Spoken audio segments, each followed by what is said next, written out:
Assalamualaikum. Halo guys. Ayo kenali dan kita belajar sama-sama mengenai HIV. Apa sih HIV itu? HIV adalah singkatan dari Human Immunodeficiency Virus. Virus ini menurunkan sampai merusak sistem kekebalan tubuh manusia. Setelah beberapa tahun, jumlah virus semakin banyak, sehingga sistem kekebalan tubuh tidak lagi mampu melawan penyakit yang masuk. Ketika individu sudah tidak lagi memiliki sistem kekebalan tubuh, maka semua penyakit dapat dengan mudah masuk ke dalam tubuh. Lalu, apakah AIDS itu? AIDS atau AIDS adalah singkatan dari Acquired Immunodeficiency Syndrome atau kumpulan berbagai penyakit akibat turunnya kekebalan tubuh individu yang disebabkan oleh HIV. Gimana sih cara dia masuk sampai ke dalam tubuh? Proses penularan dan penyebaran HIV dan AIDS ialah syarat utama yang harus dipenuhi dalam penularan HIV untuk bisa masuk ke dalam tubuh melalui aliran darah, bisa berbentuk luka, pembuluh darah, maupun lewat membran mukosa atau selaput lendir. Virus HIV bisa terdapat pada semua cairan tubuh manusia, tetapi yang bisa menjadi media penularan hanya ada pada darah, cairan sperma, dan cairan vagina.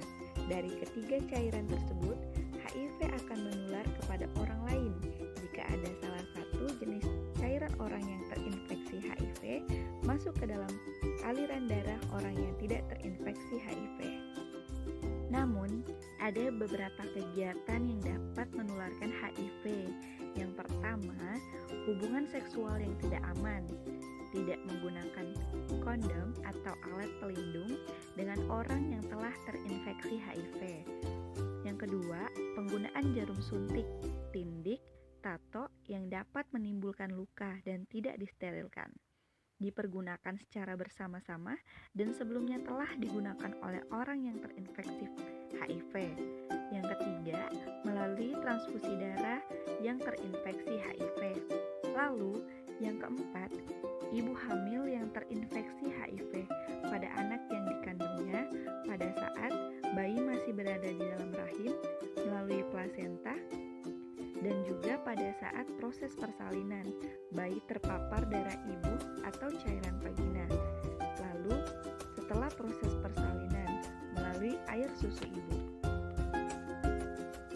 Tetapi jangan khawatir, HIV tidak menular melalui yang pertama, hubungan kontak sosial biasa dari satu orang ke orang lain di rumah, di tempat kerja, atau tempat umum lainnya. Yang kedua, makanan, udara, dan air seperti kolam renang, toilet, dan lain-lain. Yang ketiga, dari gigitan nyamuk atau serangga. Yang keempat, orang yang sedang batuk, bersin, dan meludah. Yang kelima, bersalaman, menyentuh, berpelukan, atau cium pipi. Orang yang sudah terinfeksi HIV biasanya sulit dibedakan dengan orang yang sehat di masyarakat.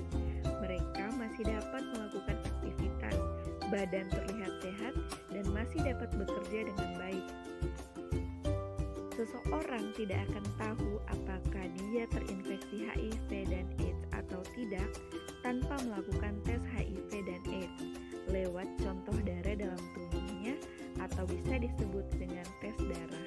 Secara umum, proses pencegahan dan penularan HIV dan AIDS ada 5 cara pokok untuk mencegah penularan HIV yang biasa diibaratkan dengan A, B, C, dan E, yaitu yang pertama ada A, ada abstinence atau pantang memilih untuk tidak melakukan hubungan seks beresiko tinggi, terutama seks pranikah. Yang kedua ada be faithful, saling setia dengan pasangannya, tidak diharapkan untuk bergonta-ganti pasangannya untuk menghindari yang namanya penularan HIV dan AIDS. Yang ketiga adalah penggunaan kondom, menggunakan kondom secara konsisten dan benar. Yang keempat ada drugs atau narkoba, tolak penggunaan narkoba. Yang kelima adalah education, di mana kita harus memperbanyak akses pada pengetahuan yang tepat mengenai kesehatan seksual, kesehatan kepribadian, termasuk soal HIV/AIDS. Untuk kalian para remaja, karena semua orang tanpa terkecuali dapat tertular HIV, apabila perilakunya sehari-hari termasuk dalam perilaku yang berisiko tinggi terpapar HIV, maka yang perlu dilakukan remaja antara lain: yang pertama, tidak melakukan hubungan seks sebelum menikah. Yang ditekankan di sini yaitu hubungan seks tidak aman karena berisiko infeksi menular seksual dan memperbesar risiko penularan HIV dan AIDS. Yang kedua, mencari informasi yang lengkap dan benar berkaitan dengan HIV dan AIDS. Yang ketiga, mendiskusikan secara terbuka permasalahan yang sering dialami remaja. Dalam hal ini, tentang masalah perilaku seksual dengan orang tua, guru, teman, maupun orang yang memang paham mengenai hal ini. Yang keempat, menghindari penggunaan obat-obatan terlarang dan jarum suntik, tato, atau tindik. Yang kelima, tidak melakukan kontak langsung atau percampuran darah dengan orang yang sudah terpapar HIV. Yang keenam, menghindari perilaku yang dapat mengarah pada perilaku yang tidak sehat dan tidak bertanggung jawab. Dengan begitu, yuk sama-sama pelajari tentang HIV/AIDS.